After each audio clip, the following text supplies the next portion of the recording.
pas, encore une fois, je le dis souvent, et c'est les savants qui le disent, on ne peut pas connaître ce qu'on aime, on ne peut pas aimer ce qu'on ne connaît pas. Donc savoir, et on a vu pendant combien de mois, combien Allah subhanahu wa ta'ala a éprouvé, comment Allah subhanahu wa ta'ala a choisi et comment il a été éprouvé lui et ses compagnons, en voyant ça, forcément on l'aime. Donc il faut connaître la vie du prophète sallallahu alayhi wa sallam, et ensuite il faut y croire.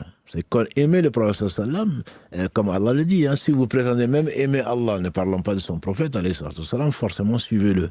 Donc si on connaît, il faut appliquer ce qu'il a envoyé, il ne faut pas en douter. Il ne faut pas en douter.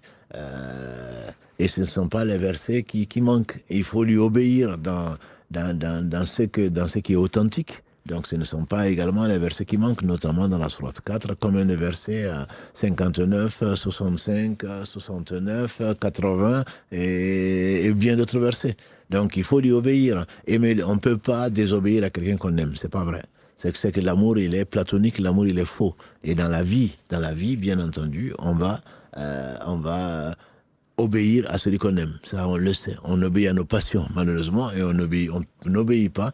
On prétend aimer Allah, aimer son messager, on ne lui obéit pas. Donc, il faut croire aux informations qu'il a amenées. C'est parce qu'on ne doute pas de sa véracité, parce qu'on l'aime, parce qu'on sait que c'est Allah qui l'a envoyé.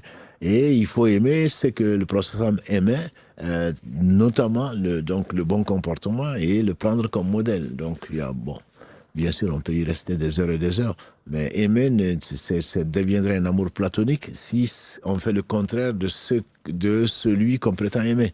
Donc il faut vraiment croire à ce qu'il a apporté, il faut suivre sa sunna sallallahu alayhi wa sallam, il faut le prendre comme modèle dans l'adoration d'Allah subhanahu wa ta'ala.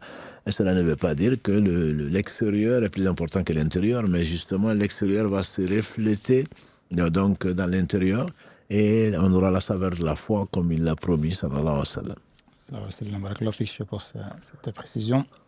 Une autre question sur ce que le monde, on va dire, dans sa globalité, que ce soit musulman ou non musulman, disent sur le prophète sallallahu alayhi wa sallam. Quel héritage en fait le prophète sallallahu alayhi wa sallam a pu laisser au monde qui profite même de nos jours, que ce soit aux musulmans et aux non musulmans? Le prophète alayhi salatu salam, Allah dit donc